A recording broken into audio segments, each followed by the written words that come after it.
You know that feeling, right? You're chatting, seems fine, and then, boom, silence. Oh, yeah. A bit too long. Yeah. And suddenly your brain's just racing, trying to find something to say. Totally. That internal scramble. The whole thing just Yeah. grinds to a halt. If that sounds familiar, well, you're definitely not the only one. No, it's super common. That slight panic, maybe wondering, was it me or did my language skills fail me there? Exactly. So for this deep dive, we've got this really interesting bit from a document that kind of tackles this head on.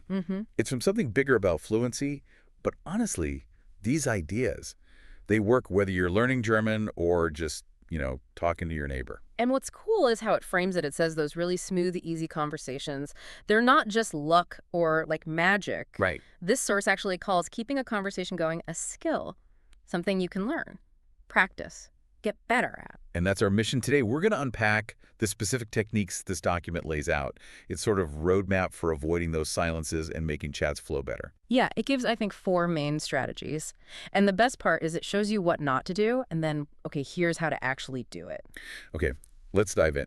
The source kicks things off with what it says is maybe the most fundamental piece. Right, and it uses this great analogy to explain why. It's like, ping pong. Ping pong. Okay. Yeah, someone serves you the ball, they ask something, share something, and if you don't hit it back, game over, conversation over. I see.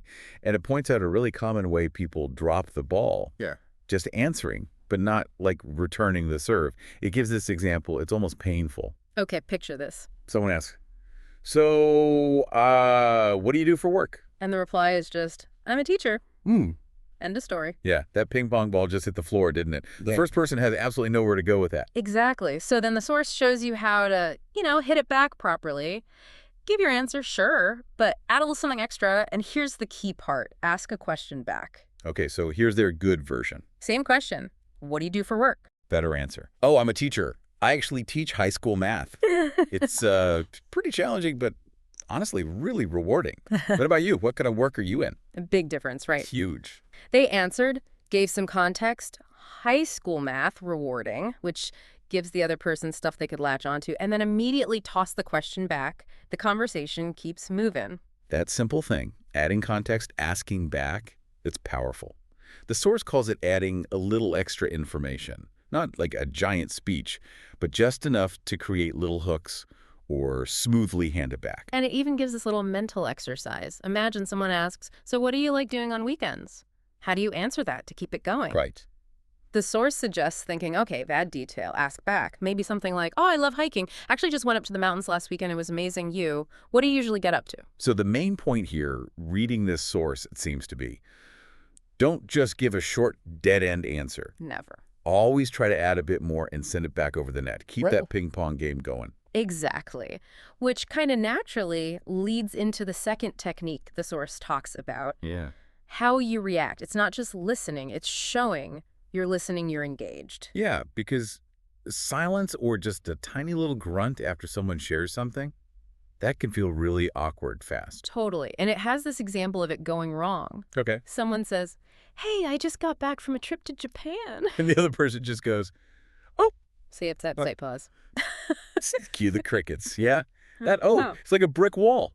It really is. It doesn't invite anything more. So the source contrasts that with a much more, natural reaction. Okay, same starting point. I just got back from Japan. And the better reaction, wow, that's amazing. Seriously, how was it? Did you get to see anything cool? Or, what did you do there? Yeah, you could feel the difference immediately. That, wow, amazing, feels genuine. And then the questions about Japan show real interest. The document actually suggests having a few simple reaction phrases handy. Things like, that's fantastic. Or, oh, wow, really? No way. Tell me more. Oh, I'd love to hear about that.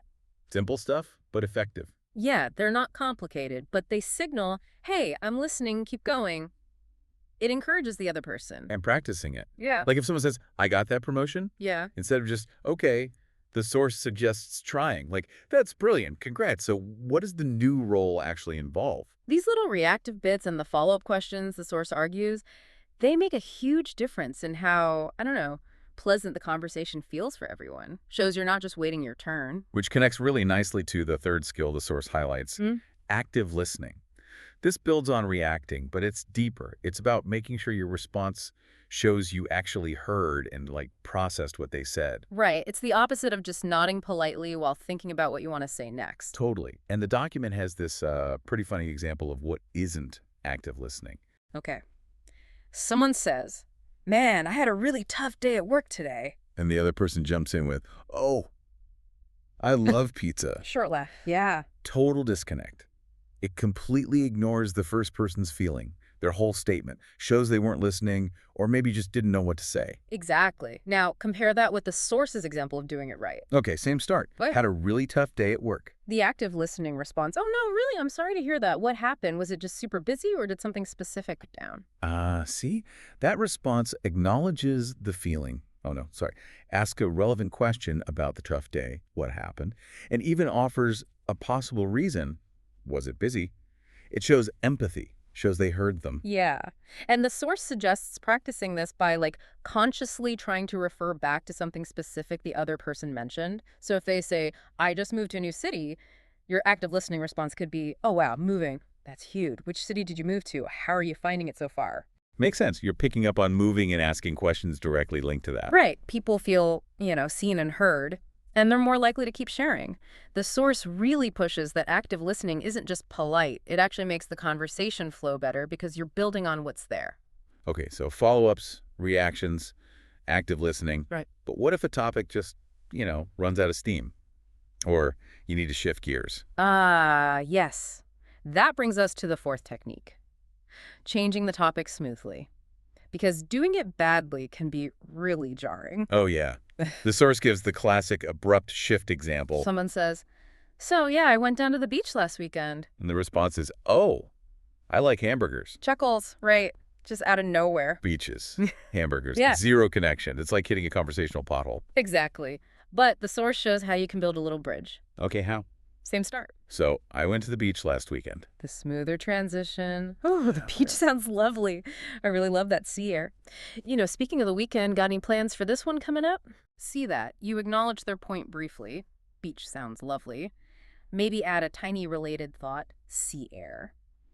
And then use a connector phrase, speaking of the weekend, to pivot. It feels much more natural. Like a gentle turn instead of a screeching halt. Precisely. Yeah. And the document lists a few useful phrases. Speaking of which, that reminds me.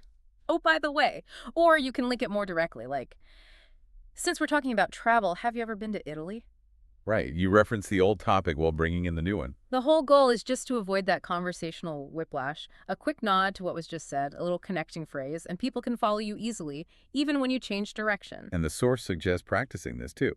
If someone says, "Just bought a new car," Yeah. you could go, "Oh, nice, a new car. What did you get?" Hey, that reminds me, have you ever done a really epic road trip? I was thinking about one. Exactly. Using transitions like that, the source shows, helps keep things feeling connected and less bumpy, even when you move subjects. Wow.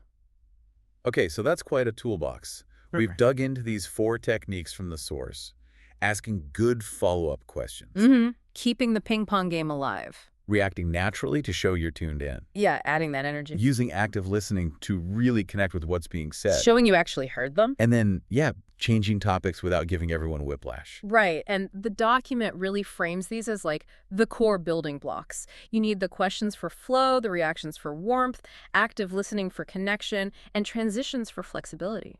And it's not just theory, is it? The document actually suggests a practical way to try this out, a challenge task. Yes, and it's refreshingly straightforward. It basically says, find someone to talk to. Could be anyone, friend, colleague, language partner, whatever, or even just mentally rehearse it. Okay. And then consciously try to use one example of each technique in a conversation. Just one. Not like trying to nail all 4 perfectly at once. Nope, just one. One decent follow-up question. One natural reaction. One moment where you show active listening. One smooth topic change. That sounds manageable. Right. And then this is important, the source says, to think about it afterwards. How did it go? Which bit felt easiest? Which was tricky? What might you try differently next time? The reflection part. So it's about learning from doing it. Exactly. That makes it feel like you're actually building a skill, not just, ticking boxes. In this document, it even gives a little hint about what comes next, building on all this. The often feared territory of small talk. Small talk, yes. The source mentions that lots of people find it tough, Definitely. but it also stresses how important it can be, especially in certain cultures, for just like breaking the ice. Yes. Socially, professionally. Yeah, it promises to get into how to start small talk, what topics are generally safe and maybe which to avoid, and tips for just sounding comfortable doing it. Basically saying it's a key step for friendlier, easier interactions. Which loops back perfectly to the source's main point, really.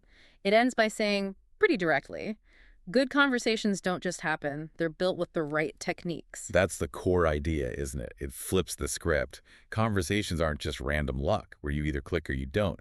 They're things you actively build. And you've got tools, these techniques, to build them well. Yeah, it takes the anxiety about messing up and turns it into, okay, here's something I can practice and improve. So here's the final thought, straight from that source's conclusion. If good conversations aren't accidents, if they really are built with the right techniques, how does that change how you think about your everyday chats? Whether you're working on fluency, meeting someone new, or just talking to someone you see all the time, viewing conversation as a skill you build. What does that shift mean for you? A pretty powerful idea to chew on, isn't it?